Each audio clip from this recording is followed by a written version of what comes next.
You know, Mark Zuckerberg is not the be-all and end-all of Facebook. It is an army of people that they have there, an army of enforcers that they have in there. This lady who emailed me yesterday telling me that I wasn't allowed to say something 11 years ago because it offended a protected class of people. Look, the fact is, I'm afraid that for anybody who ostensibly is on our side, i.e. you believe in the Constitution, you believe in conservatism, you believe in small government, all of those things, if you are now making excuses for Facebook, then you're going to be banned next. And don't blame me for dancing on your digital grave when it happens.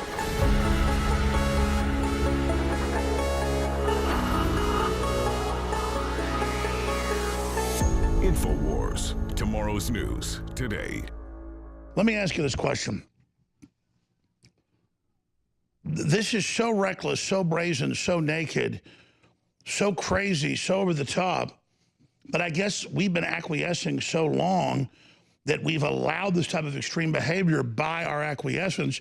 What comes next if we submit to them live time in our text messages, in our phone calls, and banning words we can use? I mean, what comes next? Well, that's what's going to happen. So something will be a trending topic, and they'll use AI if it's a trending topic that favors the political right or favors the independent left or favors the independent political press or challenges any institutional or established narrative. Bam, just ban it, suppress it, and maybe only do it for 24 hours or 48 hours over a critical time period.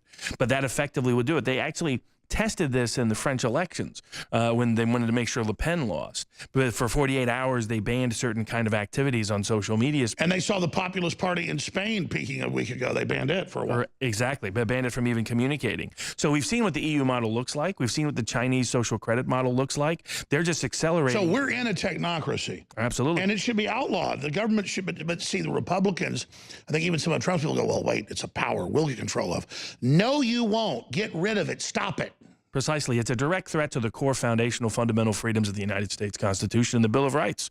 So if you go back to Rhode Island, all of them, where all of my Barnes family members are from back at the time of the Constitution, you go and you look at the old voting rolls and you say they all voted no against the Constitution because it did not yet include the Bill of Rights. They would only approve of it once it had the Bill of Rights in it. And the very first amendment, the very first part of that first Bill of Rights is that no law can pass or nothing should happen in civil society that abridges the freedom of press or freedom of speech. So what is it in individuals? Because I found powerful, smart, cool people always believe in free speech because they're so confident. But there's always kind of weird technocrat serpent people that don't.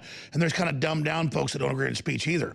But I just don't get why other people don't value it. It obviously creates a better civilization. What's happened, I think there's a lot of good professors in sociology and other areas who have described it. It's basically a safe space culture that due to the media overreacting to kidnapping stories in the 80s and the 90s, what happened was an entire generation. We're wimps now. Absolutely. And now even lawyers that are suing us and saying horrible things about me, they're like, but you can't talk about me. You're making me not safe. We're not saying anything violent to them. Well, in fact, but it's the entitlement. I'm going to sue you and destroy you, and you don't say I'm a bad person. You take it. I'm in a safe space. The entire safe space culture. Save me. Ooh. The entire safe space culture has embraced that. So you can be a lawyer, have a different point of view, a different perspective, and nobody wants anything bad to happen to anybody out there, period.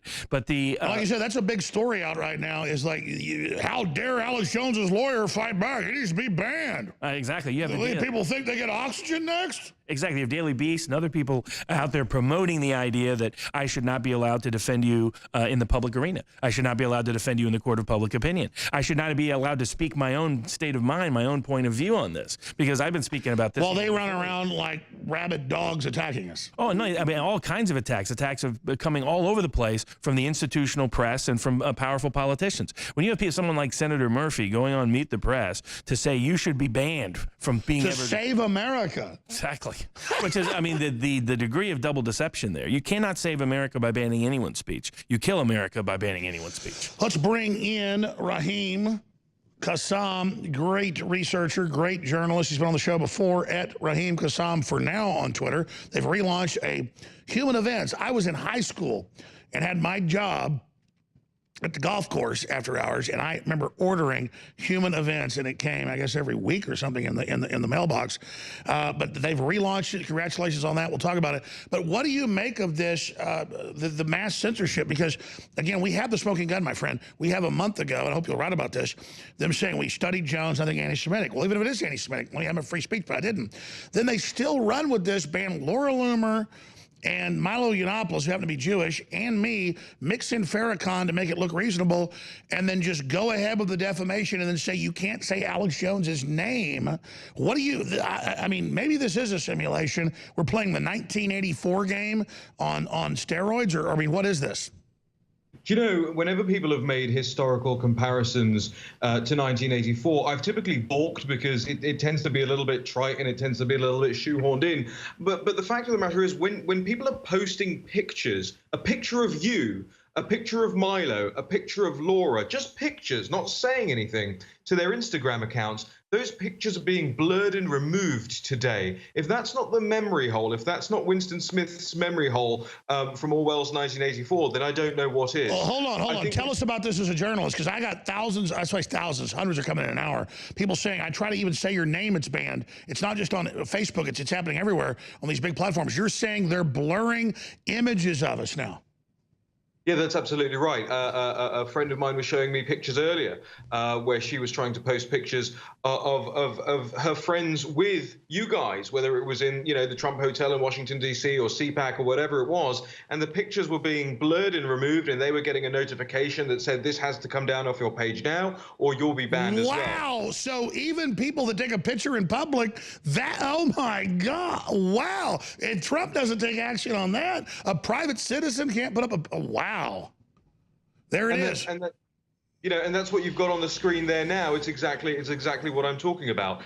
This is now gone from the position of, you know, these boomer conservatives saying, oh yeah, but these are private platforms, they can do whatever they want. What they're actually doing now is erasing you people. They are trying to erase all of us. This is the Soviet airbrushing, and it shows the surveillance that's going on. Like they're surveilling everything you do. And it's not algorithmic. It cannot be algorithmic. So you know there are armies of people in there now looking for your face, Alex, on the internet in order so they can censor you. Wow. I got an email from Facebook. I got an email from Facebook yesterday saying, we looked through your page and this post from 11 years ago constitute hate speech. Well, no algorithm's picking up something from 11 years ago. That means somebody is sitting there scrolling through my page 11 years God, back. how many people have they hired? I heard it's 70,000 between the 4 companies. Yeah, it's much more than that. It's going to be 70,000 here in the United States. You're going to have many, many more people across Europe. And of course, don't forget, they've got all the bureaucrats and apparatchiks in the European Union helping them with all of this as well. This is a state corporate nexus. And I have to say, if President Trump doesn't do something about this, this will be his greatest failure as president. This is his supporters that are coming under attack daily, routinely. And it's not just so that you can't make as much money as you were making before, Alex, or that I can't monetize my platforms. This is about erasing us from existence. Wow, it's not just my face. Now my image. Yeah, exactly. I mean, your name, image, nothing that's kind of. It's like you're being unpersoned in a completely. It is the memory hole that Raheem is talking about. It is. Stick a fork in me. I'm not giving up at this point. I'm just like, I can't believe, Raheem, that they found this many evil people. Like, what the hell happened here? Well, I suspect Facebook especially knows that fewer and fewer people are losing its platform. And what do you do when you're trying to hold on to something in the palm of your hand? You hold it up like this. But if you feel like you're losing grip, you clutch your fist around like that. Well, what they're doing is they're losing the grains of sand between their fingertips, and they know more and more that they're losing power. And so that's why, like a wounded animal, they're lashing out now. Well, you're a smart guy. I remember when you came on before. We got to get you on routinely. I'm glad you relaunched Human Events. Well, let's do a few more segments with you and Bob, and then Owen's taking over. We keep riding shotgun. That's fine. I got to take my younger daughter to the doctor, the middle daughter, so I got to leave. I'm coming back today. We're going to do a lot today. But it's just, I'm not even freaked out anymore. I'm like in a Twilight Zone episode. I've never felt like this. It's just like, and then and they're telling me, oh, you don't know it's all over the news. They're banning your picture. I mean, literally. My image? It's living on 1984 in real time. It's really beyond 1984. It's a sequel. It involves things that even Orwell never predicted or forecast. I mean, aspects of this are extraordinary. And let me ask both of you as we come back, what do they got next in store? Because you know they got something more. I guess it's like arresting us and killing us or something. I mean, like, well, I'm really glad to hear that Human Events, which was a great newspaper, has been relaunched by Raheem Kassam and others in D.C. Robert Barnes is riding shotgun with us. She'll go into the next hour. We've got Owen Shorter coming in here. I'm taking my middle daughter to the doctor. Even though the media says that I had my children taken 2 years ago. I have my children 90% of the time. I have primary custody. Doesn't matter. They just say I don't have my children. People go on the street, F you don't have your kids. I'll be on airplanes with my kids coming back from a ski resort or wherever. They go, F you and your family, and you don't have your kids. And I'm like, okay. Again, it's just all this fake news that we're this incompetence, we're failing, they're winning. No, the globalists are losing. I think we're winning, but I don't want to even just bash Trump for no reason, but the censorship, the racketeering, the coordination of it, the now saying you can't say somebody's name and we're surveilling you in live time. Raheem, you're a smart cookie. You're up there in D.C. What do you think's going on currently, and where do you think this is going to go if Trump doesn't take action? And what action do you think Trump should take? Look, here's why I think they've done it to you guys now, because you've been the tip of the spear in terms of not just the support for President Trump, but your support for constitutional principles, support for libertarian, conservative, nationalist principles, all of those over the course of the years. You, Laura, Milo, Paul Joseph Watson, everybody who's been banned yesterday. And here's why I think they did it to you guys first, because actually they want to come after more mainstream conservatives, but they know that they have to shift the Overton window a little bit in order to go after that. Now, and make it look like it's Farrakhan. Exactly, it's Farrakhan and then us. Exactly. And Drudge has the articles linked where Southern Poverty Law Center is listing hundreds of sites, including you, they want banned. Yeah, and for and you know, people like myself and Jack Posobiec are next, but the people who are actually complaining that we're complaining, i.e. the Ben Shapiros of the world, next. They're next after that, and they don't realize it. Bingo! I'm interrupting because you're so on target. I should have opened the show with that. The way they've tricked conservatives to go, I'm glad Farrakhan. Nobody's listening to Farrakhan on the internet. He's got his people, and that's it. So the idea, well, I'm glad they're finally getting them censored too. We just bought into it when it's going to be mainline conservatives that are real targets. So I'm interrupting, but yeah, restart. What you're saying is the smartest thing we've said all day. That's exactly it. This is the Trojan horse to get conservatives to accept the total collapse. That's right, and it pains me greatly that there are these sort of mainstream establishment Republicans going, oh, my free market, these companies can do what they want. The fact is there is no difference, there is no distinction between the digital space and the public space nowadays. You know, you go outside, and if I start shouting in the middle of a public square, you can bet your bottom dollar somebody's going to throw on Instagram or throw on Periscope and start live streaming it. That's the world we live in now. Those are the terms we accepted with modernity, and that's just fine. The terms we didn't accept, however, are that there are these faceless corporations, and by most regards they are faceless. You know, Mark Zuckerberg is not the be-all and end-all of Facebook. It is an army of people that they have there, an army of enforcers that they have in there. This lady who emailed me yesterday telling me that I wasn't allowed to say something 11 years ago because it offended a protected class of people. Look, the fact is, I'm afraid that for anybody who ostensibly is on our side, i.e. you believe in the Constitution, you believe in conservatism, you believe in small government, all of those things, if you are now making excuses for Facebook, then you're going to be banned next. And don't blame me for dancing on your digital grave when it happens. I have no reason to feel sorry for you in that regard when that happens to you. Alex, look, we have a real crisis situation now, because it's not about just what's going on to you. This is about the greatest country this world has ever seen is being assailed. Its principles, it's falling to a bunch of control freaks that trick people to get into their digital lives and are now spying and using it against us with an army of SJWs trained in universities engaging in Stasi-level crimes to the next. And I agree, it's not about me. I'm flamboyant. They've demonized me. They built a straw man. They're using me as the demon to destroy everybody else's freedom. I'm saying this. I am not the issue, people. In fact, at the end of the day, I'll probably get bigger, but there'll be no country left. Just stop it. Stop it, people. Right. That's exactly right, Alex. So what do we do? What do we do? Well, first things first, I think we have to now organize en masse. You know, we have to, all of us come together in the same place at the same time. You know, it's no good Laura Loomer just being herself outside Jack Dorsey's house. We all need to be doing that. We're going to go back to old school public protests and make sure that the news covers. You're right. She's like Spartacus. Everybody's got to be Spartacus.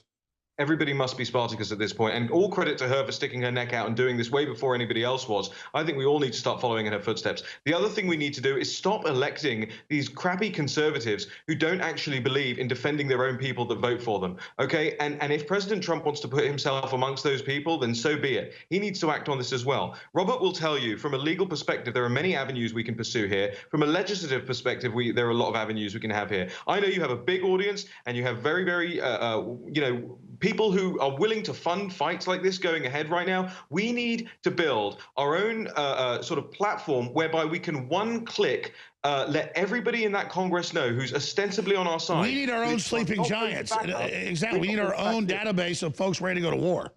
Oh, precisely. Yeah. Well, there needs to be sort of coordinated collective action. I mean, it's great that Human Events is restarting. Will Chamberlain, who works also with Raheem, went into detail about how basically there needs to be a civil right access to digital public square. And particularly when these big companies have chosen to be monopolies, this is what I've explained to other people, that's what makes them different than the ordinary free market. This isn't some little guy competing on the street corner. This is a big giant that's decided to be a monopoly. With a monopoly comes obligations, particularly when you decide to monopolize the public square. And when you advertise that you're open and free, but you're not. We're going to have you finish up next hour. You're going to co-host with Owen when I go meet with my imaginary children. The media says we're taking away. But Raheem, because I've heard from Bob, and he's a smart guy, what do you think the solutions are Trump needs to do? But other than that, obviously the ace of spades is Trump needs to do something on this. This is racketeering. This is criminal. Section 230 violation, election meddling. I mean, I like Trump on a bunch of other issues, but man, I got to be honest. I mean, it's like, he's not this stupid. So what's really going on? Are they behind the scenes battling over who gets control of the NSA system? Because that's what this really is. You know, I couldn't tell you what's going on in the president's mind at the moment, but I certainly hope he's not just being distracted by trying to run Venezuela instead of running the United States right now. I hope that's not the case. For me, if I were him right now, I would immediately assemble an executive task force to look into this, report back to the White House within a month with its findings, and then you put together on Capitol Hill a group of legislators who are willing to draft the legislation to redraft the Communications Decency Act, Section 230 of the Communications Decency Act, strip these platforms of their protections under the law, whereby they can't be sued by ordinary people for the actions that are being taken against them. And at that point, you've got not just the moral right on your side. You actually have a pretty good campaign platform for going into the next election. It is ordinary people versus the would-be masters of the universe, and that's what the 2020 election is going to be about. It's back to the old deplorables mantra and mindset. I totally agree, and it's a unifying thing, even on some of the left, to get behind free speech. And Trump's looking for that perfect thing to fix it. All he's got to do is tell big tech, I know what you're doing. I know Clinton and Obama stay-behind networks have you doing this. Stop it. And they would stop it if he just said, I'm coming after you. But the vacuum of him not doing it, instead China and the EU are creating the regulations for the architecture of the internet. So by Trump doing nothing, he's done everything. He's handed control over. No doubt. I mean, he's got to take action. Go ahead, Ray. No, I was going to say that's exactly right, and you know, even when we relaunched Human Events earlier this week, we knew that if we try to make money through advertising or anything like that, it's just not going to happen. So instead, we set up a membership way of doing things where people can actually join us and contribute to us and know that they're helping keeping us online. And I know they do the same thing. Your audience does the same thing with you. And kudos to those people. Let me give you one last warning about this for everyone out there who is complaining about this, but isn't willing to support the likes of you and Laura and Milo and me and Will. Whoever's complaining and isn't supporting conservative media, you're part of the problem. You're insane. And you're not allowed to complain anymore. You're insane. They're clearly coming after you. We're just the big dogs up front barking because we instinctively are defending freedom. Once they've wiped us out, folks, you're done. Oh, no doubt about it. I mean, I'm one of the founding people involved in supporting Human Events. Does great work. But if people don't coordinate action and don't support the legal action that you're taking, that other people are taking, then what's going to happen is they're going to be able to shut down and silence everybody. I agree. Let's cover when we come back. Raheem, please come back and talk about the big cover stories about the new type of woman the Democrats are trying to run with this division politics. So please join us next week. God bless you. Thanks for the time. Thank you, Alex. InfoWars, the most banned network in the world. Brain Force Plus is a top-tier nootropic. Focus, clarity, energy. But instead of having a 7 times markup, we have 150% markup. Right now, it's massively discounted. And when you get a bottle of it at 25% off, you get a free bottle of what is our total bestseller. It's not very profitable because we give it at such a low price, but it's amazing. And that, of course, is Knockout, the ultimate sleep aid. So we've got a way to energize you, ramp you up in a healthy way during the day, and put you deep into that restful, healthy sleep at night. It's the Brain Force and Knockout combo deal. 25% off Brain Force and a free bottle of Knockout together right now. Get the combo and experience both these great products today. Take advantage of it and fund the InfoWar. InfoWarsLife.com or InfoWarsStore.com. The Brain Force Plus Knockout combo right now. Get your free bottle today at InfoWarsStore.com.